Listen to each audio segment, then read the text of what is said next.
Hi everyone. I thought it would be fun to kind of go through the history of my art projects since 2015 until now, 2022, and explain to you like what has shifted in my creative practice. We start off with 2015. I have like some little craft projects I'd done here. A vest that I kind of decorated with patches. I hand sewed these on. I have a lot of like little craft projects that I had done. And the theme you'll see here in 2015 all the way through like until last year is kind of like me doing these one-off projects and then never returning back to like that medium or that idea ever again. Like I do one thing, I like put it on Instagram. I like hope that I don't know, it's going to go viral and it'll be my new thing. And then that doesn't happen. And then I never pick it up again. So that's kind of, I think, what happened here. Like, I don't know, we have, like this little weaving that I did and some shrinky dinks. I did do a lot of shrinky dinks throughout the years that I still feel like is kind of like, I don't know, my thing. People would come over and make shrinky dinks at my house. But yeah, we have like a vest I decorated. This is the first zine I made. This was 2015, and I debuted it at Albuquerque Zine Fest in 2015. A couple of my friends like run it, so that was cool. I had met those friends through an all ladies punk band that I was in. So you'll see in this photo here, Litterbrain is the name of the band. So this was a patch we made for the band. So yeah. One of the members of Litterbrain also ran Albuquerque Zine Fest, and she encouraged me to make a zine for it. So this is my first zine. I remember being like a little flustered debuting this because I like finished it the night before, and also when I got there, everyone's zines are like, it felt like so much better than mine. But I'm glad I did it because I kept making zines. You'll see like I have a lot more zines that I've made. We have a Shrinky Dink project here. We have some drawings. We have some graphic work. We have some photos. These scissors drawing, I still really like this one. I feel like I hit something good there. So scissors are like something that I'm going to continue using and drawing in my practice. So that's cool, like to kind of find these little Easter eggs that like I hit this in 2016 and then I'm going to probably be reintegrating it into my drawings. I was just drawing a pair of scissors last night. We have 2016 here, this tour zine that I made. Everyone loved this one, and I got a lot of good feedback on it. So that was fun. Here's a dress I sewed. There's a couple sewing projects in here. I think this might be one of the last projects I sewed with my sewing machine because I had a real crappy sewing machine and got rid of it because it was so frustrating. I don't really think I don't think I have the patience for sewing. I don't know. We'll see if that changes. I have considered making a quilt, like quilts in the future. I like blankets, but a dress, like I will never make a dress. Like I will never sew a dress again. It was like, oh gosh, it was hard. Here's a drawing I made for my cousin when she graduated from UNM. Here's a zine I made in 2017. It's called like the manifesto I wish I had it as a teenage girl. It's called I Will Not Tone It Down. And something about this was like really, I don't know, fit my taste and it resonated with people. It had a lot of collage elements and like essay elements. I'm proud of this one. I still really like it. And it was honest and really came from the heart. And that's like one of the first pieces I've made that felt like that. So yeah, something about that was really satisfying. So yeah, this is Zine Fest 2016. I've kind of upped my game a little bit. I have Shrinky Dink pins. I have I designed the Albuquerque Zine Fest zine, official zine, and I've tabled then that later that year a couple of the pieces I've made at a Christmas holiday festival. That was also fun. Here's an Elf on the Shelf doll that I made out of an old Barbie. Here's another sewing project I did. A couple of them you can see here are stuffed animals I made for my friends who are having babies. So there's a couple stuffed animals in here for them. I made 3 stuffed animals last year, actually. I hand sew these, so I don't use the sewing machine. I hand sew them, which is actually more fun for me. This is an Instagram post that I made that out of the legs from the legs and arms from the Barbie doll that I used to make the Elf on the Shelf doll. You're probably wondering, why the heck did you make an Elf on the Shelf doll? And it was because I like Elf on the Shelf, but you can only buy the official Elf on the Shelf from Target. And it's $30 and it comes with the book and everything. It's licensed. I wasn't about to spend $30 on this Elf on the Shelf doll, so I made one, and then I made this Instagram post with her legs and arms. I really love her. She's still sitting out and about around here. I like Elf on the Shelf doll. Okay, this is my Creativity as an Action zine that I debuted in 2017, or maybe it was 2018. Oof, I can't remember. But this one I think is interesting because it's basically about the creative practice.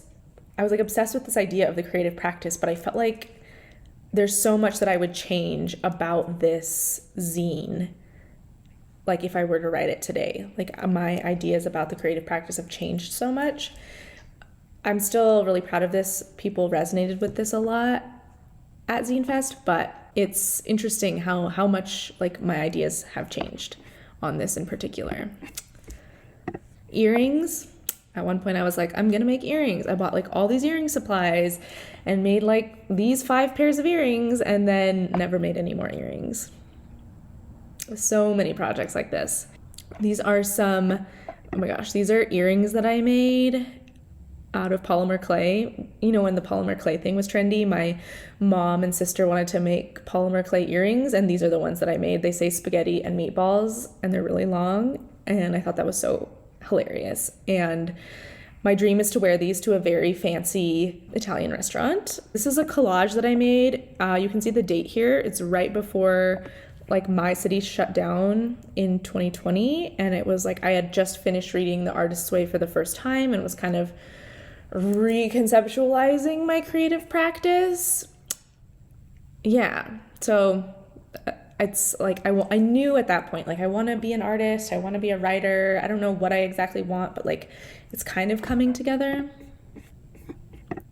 And then the lockdowns hit, and I kind of started doing these sort of art assignment things. I'll put the link to this art assignment group I was in. A design professor started it, and I was sort of doing that the first few weeks of lockdown, which was cool. That's what a lot of these things are, and even this outdoor art piece was part of that. Oh my gosh, these little vases. So this is such an illustration of where I was at with my creative practice. I just wanted to make something creative and then have somehow get this external validation for it from other people, and that was telling me that it was good, and then that was going to be my thing, and I could just move forward with it. I don't know, it's hard to explain what was going on in my brain, but the idea here is that I had there are these refurbished cigarette machines called Artomat, and you can find them throughout the United States, and they now sell art pieces, and I love them. Every time I see one, I buy a piece of art. It's you put $5 in, it's a vending machine, and you get a piece of art out from artists. And I was I want my art in these art machines. I'm gonna make something. And I ended up making these vases with these little tissue paper flowers. Obviously they're so cute, they are, but they just did not come from like the heart. They came from this motivation of like, I want my art in the Artomat, and not from like, this art is meaningful to me. And there's a big difference there. So I just remember making these, and I had to make 50 of them to submit. And I did not enjoy the process of making them at all. And that's like a huge red flag. Like, it's not coming from like the right place. But yeah, I did get paid for these. Like, every time someone buys one, I get a percentage of the profits. So that's kind of cool. Yeah, we have some like a little art workshop I did last year. We have some paper mache I was working on. This is a bathtub board. I've made a couple of these for friends as gifts. I think those are just really nice gifts. Like, I use my bathtub board that AJ made for me. I use it almost like literally every time I take a bath. So yeah, it's fun to make. This is a piece, this poster. So this was the beginning of 2021 that I made this. And I feel like, I don't know, something about this is really meaningful, hits like my taste, and it resonated with a lot of people. So you can buy this on my Etsy shop actually as a print, but yeah, this is sort of where the shift started happening, where I like started to think of my practice a little bit differently, and I also started therapy. So I made this poster print at like kind of a dark time, and I started therapy, and I think this is where like the transformation started happening. Let's see. I made some TikToks that are in here. I made some stickers as part of a Kickstarter. This sticker in particular, the both and sticker, is like pretty meaningful. It's like this phrase that I like to have around just to remember that like you don't have to be just one thing. Like, you can have these like contradicting pieces of yourself inside you, and that's okay. Like, to like get yourself out of this like binary thinking. This phrase is really meaningful to me. You can buy also like these stickers on my Etsy shop. This is the summer. I bought acrylic paints and started doing acrylic painting. And this is sort of where, yeah, I think all the like therapy I'd been doing, I just started to like have some realizations about what was really holding me back in my creative practice, and why I wasn't able to be consistent with it. Here's a painting, this painting I did that was chosen. I submitted it to the Downtown Art Studio, like a community art studio, and it was chosen as their 2021 poster design, like yearly poster design. So that was kind of like a little bit of a, I don't know, positive reinforcement. And then finishing up The Artist's Way for the second time, I wrote this artist's prayer, and you can buy this as a print on my Etsy shop. And that gets you pretty caught up to where we are now. Like, this is me more consistently like painting with acrylics and starting my resolution to paint or do something creative every day for at least 15 minutes up to like where we are now. And I feel like the biggest shift that happened in between, 2015 and now, and where the transformation really took place was last year in therapy, was just me realizing that I wasn't lazy for not consistently working on my creative projects. I was scared. It was fear, and like very harsh self-criticism that was preventing me from making art. It was also like a lot of this pressure that like the art needed to somehow be validated externally, and it needed to be like making me money in order for it to be something that I could prioritize. And that's where my mindset has shifted. Like, first of all, I have worked through a lot of the fear and the shame that I had about creating art and like being myself in my artistic practice. So I was previously very scared to like express myself, which makes art difficult if you are afraid to be yourself in your art, because that's kind of the point. So I had to work through that fear of being myself in my art. I had to learn to come to my art practice as 100% me and not being scared to show people the real me. That was like the biggest thing that I realized through therapy, and also through working through The Artist's Way, the 12-week program. And yeah, just taking the pressure off of like why I'm creating. Like, I don't need to be, it doesn't matter if the art isn't like resonating with people all the time. It doesn't matter if I'm getting this external validation. It doesn't need to be making me money right now, maybe ever. Taking that pressure off and just doing it for the enjoyment and doing it because it allows me to express myself, and now I feel safe to be myself in my art.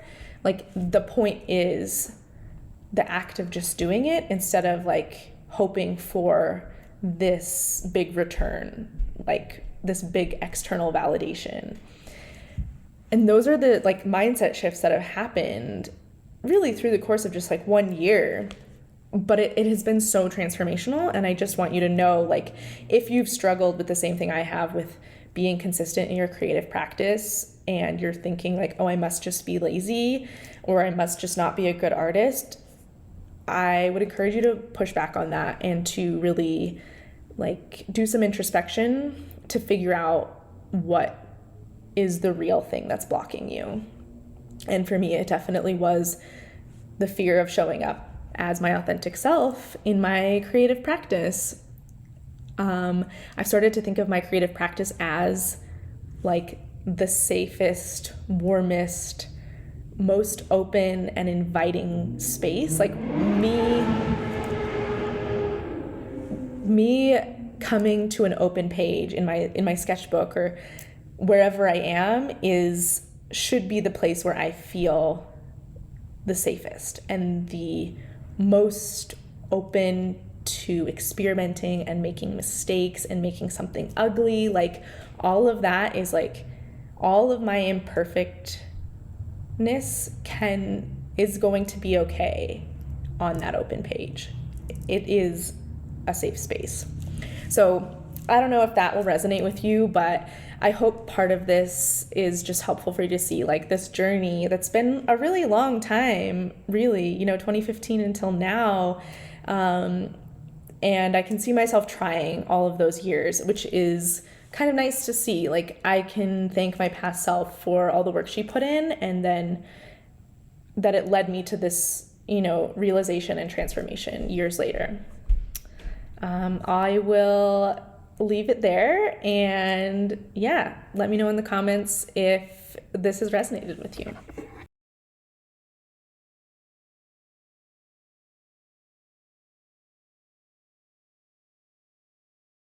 I am back to show you some of the things I've been working on in the studio this month. So I talked about this in the January studio vlog. I have a friend who commissioned some paintings of Albuquerque, and I've been working on those. So 2 of them are finished. I'll show them here. This is a view of the Big Eye here in Albuquerque, and then this is a view of the river. So kind of 2 like iconic views here in Albuquerque. And the last one I'm working on that's not finished yet is a view of the mountains. So it's like a similar idea where we have like the road and then the mountains.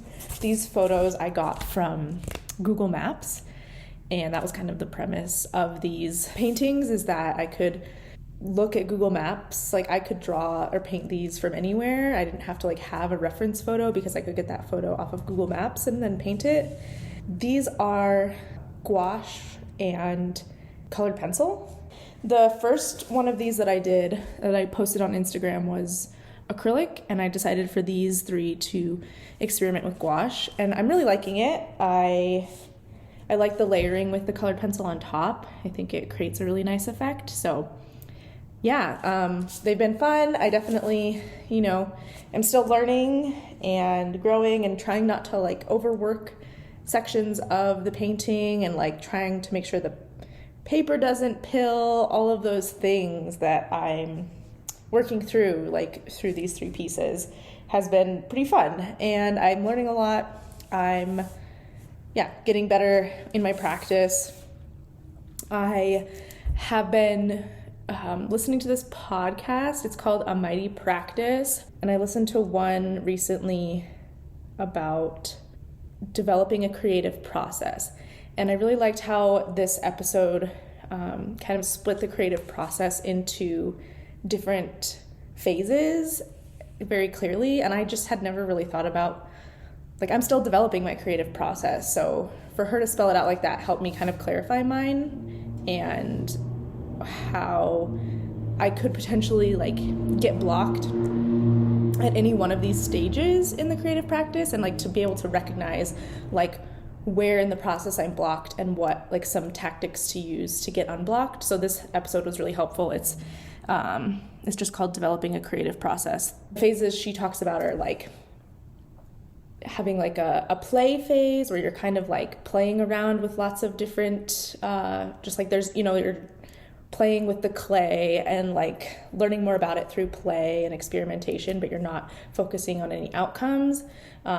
Maybe another phase is researching. So maybe after you've done some play, then you need to go and like learn more about the medium you're working with. Maybe you need to like take a class. Maybe you need to do research online. Maybe you need to like watch YouTube videos of other people making things, and that might, you know, further along your practice. She points out that like maybe you might be spending too much time in the research phase and it's preventing you from like generating any, you know, original work, and talks about some like ways to get out of that. So I thought that was really cool. These pieces are definitely like, you know, actually for a client or a friend. And so it feels like the process that I took to get here, you know, I made one of these in a different medium just for myself for fun, and that was, yeah, just like an experimentation, like a play phase for me. And then from there I decided like, okay, I'm going to use gouache, so I'm going to do some more play and experimentation with gouache, which I did like in my sketchbook. I watched some YouTube videos, and then I was able to like actually start executing on these drawings. And I'll show you a little bit of like the process when it comes to like actually making these that I've been using. It's basically like I sketch out, I'm using the reference photo on Google Maps, so I have those already like selected and saved on my computer, and then I go in and like pull those up, and I take my paper and I draw it out just with a pencil on here first, like very rough sketch, and try not to like erase too much, because that I notice makes the paper pill. So that's something I learned. But so yeah, little rough sketch, make sure like I have everything in place. And then I did like a very light watercolor wash just to like lay down some color. You can see it actually, like this sky in the background here on all of the designs. I actually didn't do another layer on top of the sky. Like that is just this like watercolor wash. It's not even gouache watercolor. This is just like a palette I've had since I was like, I don't know, maybe even I've had this palette for so long, a watercolor palette that's like just like a normal standard watercolor palette. And then after that is when I start going in with a first initial round of gouache. And that's what you see here. This is like just like a first pass with gouache paints. And then after that, what I'll be doing today is like more of the final rendering details with the gouache. And then the final part is actually adding like the colored pencil. And that's a little bit more free-flowing. I don't really have like a preset idea beforehand of what I'm going to use, where I'm going to use colored pencil. But luckily it's pretty forgiving. You know, if something happens where I don't love it, I can always kind of go back with another layer of gouache. Ideally, I wouldn't have to do that, but there have been a couple touch-ups I've done on these pieces where I've like done some colored pencil, didn't look quite right, and like went back over it, and it looks fine. So yeah, they've been really fun. I'm trying to not be a perfectionist about it, and I think that like remembering that like the little imperfections are what make it like unique and cool and like a work of art that is like made by someone's own human hands. And I am excited to ship these off to my friend. He's all the way in Singapore, so I'll have to also learn like the best way to ship these without them getting bent or damaged or anyway, and that'll be a bit of a learning experience as well. But that's it. These are kind of the main things I've been working on. Otherwise, you know, I've been in my sketchbook still. I've felt a little low energy. yeah, when it comes to like experimenting with other things, there are some days where like the ideas, like all I have energy for is like write down ideas for things that I want to do, or like a piece that I want to make, like write down all the ideas and like different, like even like sketch out little thumbnails of it. Like that's really all I have energy for. But yeah, it's still like, as I learned from that podcast about the creative practice, that's still part of the process, like writing down, like generating ideas and writing down, you know, that inspiration when you get it, and like all the different ways that you could execute something. That's still part of the process. And it's like important for me to honor that even though on days when I am super low energy, I can still do stuff like that. Another part of the phase that she talks about is like clearing your space and getting it ready, getting it prepped to work. I think that's like another task for low energy days. Sometimes I just wash my brushes and like tape down my drawings and clear my desk and clear the palette. Like clearing is part of the process. And yeah, so when I do have those low energy days, there's always little tiny things like that I can do, and that's helpful. Like that reassurance, I don't know, from that podcast where this artist is like speaking to me, telling me like this is part of the process, helped as someone who's like just starting out. So yeah, I'll show you the final paintings once they're done. Yeah, that'll be the end of this vlog.